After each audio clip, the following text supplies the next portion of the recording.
DFA Secretary Albert Del Rosario meron namang nang small sa pagpunta niya sa Libya. At si Congressman Mark Cagas naman, nakilalang isa sa mga loyal dozen ni Merceditas Gutierrez na subukan ng loyalty. Sino-sino ba yung isang dosenang congressman na loyal kay Mercy? Hello mga bata! Ang kwento ko sa gabing ito ay tungkol sa Mercy's Loyal Dozen. Isa na nga doon si Congressman Mark Cagas. Noong una pa lang sa House Committee on Justice hearing, nagsalita na itong si Congressman Cagas. Ready, Congressman? Lights, camera, action! Nandito naman lahat. Bakit tayo patapusin, Mr. Chairman?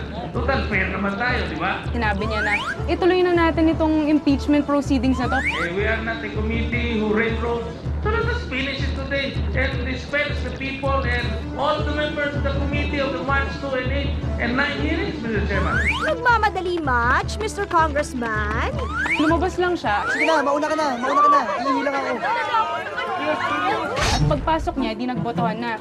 Bumoto siya na wag naman ituloy. I saw that. Hindi niya ata naintindihan kung ano yung pinagbotohan. Time na yun, papasok niya kasi nagbotohan na. Tapos pag, kumbaga, nagtaas na ng kamay eh. Would you like to vote? Would you like to vote, Congressman Cagas? The motion is not to proceed. The committee not to proceed. What's your vote? Oh, sir, akala ko ba gusto mo na matapos lahat impronto? Hindi ba? Sabi mo kanina.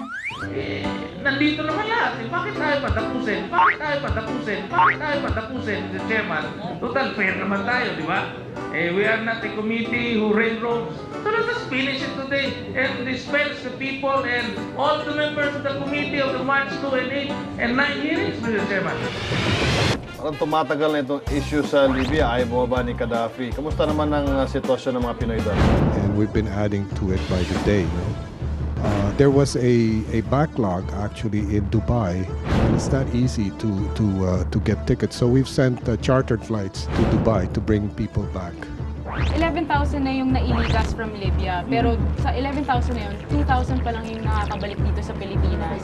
At si acting DFA Secretary nga na 2 weeks pa lang nakaupo sa kanyang opisina na si Secretary Albert Del Rosario, pumunta doon sa Libya para, syempre, gusto niyang makita yung sitwasyon ng mga Pilipino doon.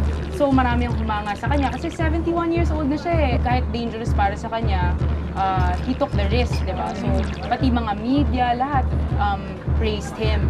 Pero meron namang hindi minaliit yung ginawa niya. Hindi naman kailangan ng ating mga kabayan doon yung ating pagdalaw.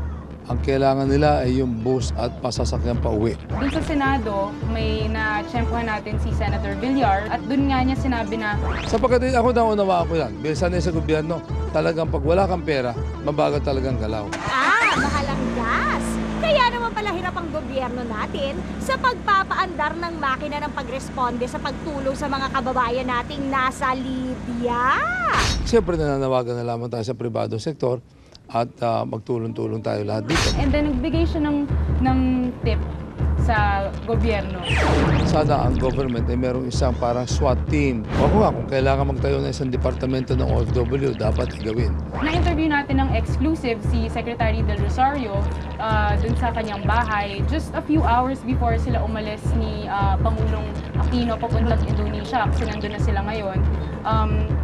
At sinagot naman niya yung issue na yon. As a matter of fact, when I went into Tripoli, I said no pictures. So we wanted to do our work quietly. And Pero ang tanong ko, Andrea, ano yung nagawa niya doon na hindi niya nagawa niya? Pwedeng gawin dito. our job, we feel, we have to give priority to getting them out of Libya. Once they're out of Libya, nakakahinga na kami a little bit. Yun kasi bakit yun siguro yung gustong ipalabas ni Secretary Del Rosario na yung kumbaga gusto niya makita siguro ng mga Pinoy na teka may ginagawa tayo. You're counting the number of people coming back. I don't think that's that should be the test of the exercise. The test of the exercise is, have we gotten everyone out of Libya who want to leave Libya? That's the objective of the exercise. Pinapangalandakan ng gobyerno natin na sila yung mga modernong bayani. Tapos ito yung treatment na binibigay natin sa kanila. Pero okay din si Secretary Del Rosario kasi sa tanda nga niya, sa age siya, napunta pa rin siya. Kung Anong ipabaon pasalubong kaya natin ang ating AFP General sa Libya? Ay, bawal nga pala kasi may amnesia. And hindi naman niya problema. Hindi naman siya dahilan kung bakit nagkaganon yung DFA. Kakapasok niya lang eh. Tama si Villar, pondo. Pero sinagot rin yan ni Secretary Del Rosario na That's not true. Sigurado kayo? As a matter of fact, the last budget that the president was looking at was over 500 million. Dapat may foresight kasi nangyari na nga yung sa Egypt, di ba? Sa Egypt, So dapat may anticipation na baka mangyari sa Libya, mangyari sa Tunisia, di ba? Babantayan rin natin yan ngayon, kasi parang yung pati yung neighboring countries sa Middle East, nagkakaroon din sila ng mga civil unrest.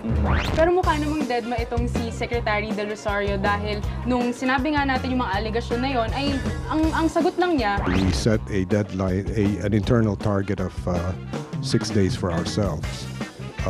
By the 7th day, we will have gotten everyone out who wants to go out. Ano man ang rason, bilisan natin ang aksyon. Every minute counts. Ipaabot natin ang bawat serbisyong nararapat sa tao. Kung hindi, magiging bida kayo sa dokumentado. Ano ba ito?